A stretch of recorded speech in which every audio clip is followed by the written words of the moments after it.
They say he was a pirate from Spain who made a pact with the devil and died of a broken heart.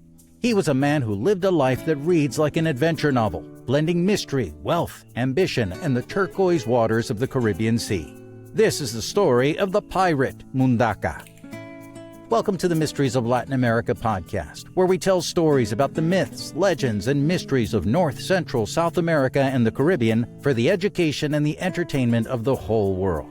My name is Andrew Colon, and today, let's tell the story of a man who was either one of the real pirates of the Caribbean or just a very rich man with a broken heart. About 15 minutes from me here off the coasts of Cancun, Mexico, there's an island called Isla Mujeres, the island of women, with breathtaking beaches and turquoise blue waters that rival any in the world. But in the middle of this vacation paradise, there's a dark past, a story that involves slavery, pirates of the Caribbean, and unrequited love. While there are different versions of the legend, the story goes something like this.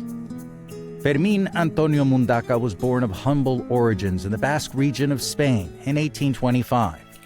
From a young age, he dreamed of being a powerful and influential man of means. He decided to study botany in those days, but later on found more wealth and possibilities in a much darker occupation, that of a cargo smuggler and slave trader, bringing Africans to the New World, earning him at least the honorary title of pirate. Mundaca made several voyages, mainly taking African slaves to work the sugar plantations on the island of Cuba. In Mexico, he was also involved in the trade of what is known as enequén in Spanish and hemp in English, which was used to make ropes for sailing ships. While his riches were considerable, in his eyes he wasn't amassing the wealth that fit his ambitions. Aided and encouraged by a pair of enslaved Nigerians, he decided to conjure up Satan himself and strike a bargain to get the kind of success people only dream of. 3 times he tried to invoke the devil, each time asking Lucifer for a sign that his petition had been heard. But 3 times all he heard was the sound of the Caribbean Sea all around him as his slave ship moved on. On one voyage after leaving Cuba, and he was paid for the sale of over 400 Africans, Mundaca got his sign. Legend has it that Mundaca saw a vision that led him to Isla Mujeres, Mexico. Some say he had a dream about a beautiful woman who told him to change his ways and go to this island paradise, while others claim that an apparition of the Virgin Mary was who guided him to the island. Regardless of the specifics, the legend suggests that Mundaca interpreted this sign as a calling to abandon his life of trading in human lives and seek redemption on the island of Isla Mujeres. He set sail for the small island, the easternmost point of Mexico, only 180 miles or 290 kilometers away from the western tip of Cuba. When he arrived, he had 5 members of his crew carry off his stockpile of gold and silver, buried it deep in the jungle vegetation, and then shot each one of them dead so no one could come back for the treasure. Then he went back to the slave ship, killed the rest of the crew, set the ship on fire, and took a small boat back to the island. So much for his quest for redemption. By the age of 51, Mundaca had amassed the immense wealth he so desperately wanted. Whether it was with or without the help of the devil, Fermín Mundaca was set for life. He had everything a man could want, but one thing: someone to share it all with. That would change during a stroll out on the island.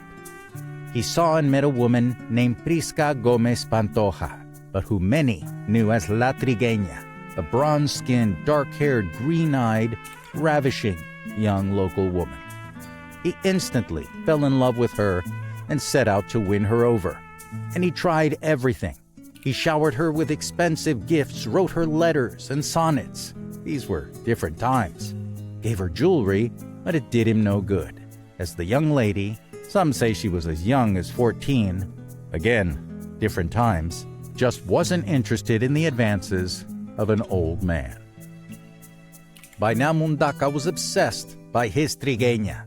The legend says that Mundaca proceeded to buy a huge tract of land that he called Vista Alegre, which literally means happy view or joyful view. And if you've ever looked off into the distance from the cliffs of Punta Sur on Isla Mujeres, you'd experience that same kind of joy and happiness. That's a guarantee. It's said that this huge tract of land took up 40% of the island's total mass. And to give you an idea how big that is, that's roughly the size of Central Park in New York or the entire Principality of Monaco in Europe, so it was sort of a big deal. With his knowledge of plants from studying botany, he created lush gardens with the exotic vegetation of the island and with seeds he brought from his travels from India and Africa. Here, he built a vast hacienda, a type of plantation, complete with main house, wells, and stone arches. Part of this land stands today and is known as Hacienda Mundaca.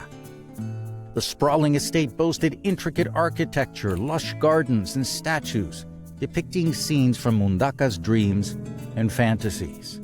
The mansion became a symbol of his love for La Trigueña, a place where he hoped to create a life of happiness and prosperity.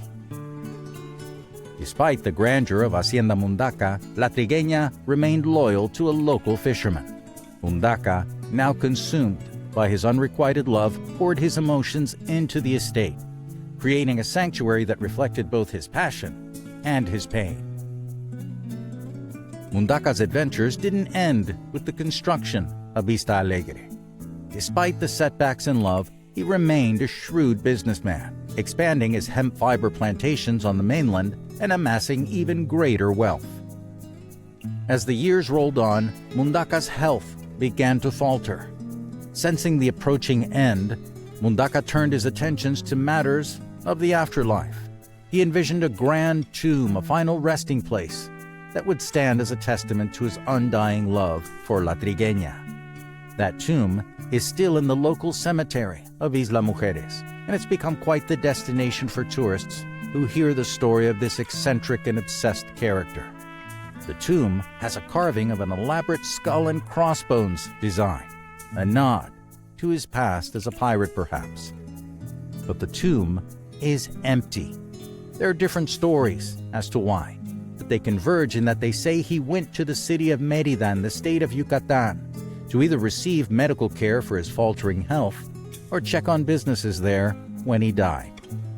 Any information as to what happened to his body has been lost to time, but what we do know for sure is that he never made it back to the island of his Trigueña. Today, part of Hacienda Mundaca still stands, and after years of being abandoned and in ruins, it's set to open in 2024 to receive visitors interested in seeing the vestiges of the life and the story of a love-crazed pirate. If you want to do something a little different, if you ever visit Cancun, take the ferry over to Isla Mujeres, spend the day out on Playa Norte, have some fresh grilled fish out at Playa Lancheros, and maybe walk off lunch by taking a stroll to the newly opened Hacienda Mundaca. And if you can, let us know how you liked it, and subscribe to the podcast either on YouTube, Spotify, iHeartRadio, Apple and iTunes, or wherever you're catching us. Friends, it's been a pleasure, as always, telling another story of the myths, legends, and mysteries of Latin America for the whole world to hear. We'll do this again next week, when I have a very important story. This time the love was requited, about a Spanish castaway who found love and a new life as a warrior here in our area almost 500 years ago. That one's going to be really fun, so be on the lookout. Friends, that's all for us this week. I wish you and yours a fantastic holiday season, Feliz Navidad, and a very happy and healthy new year in 2024. My name is Andrew Colon. Adios.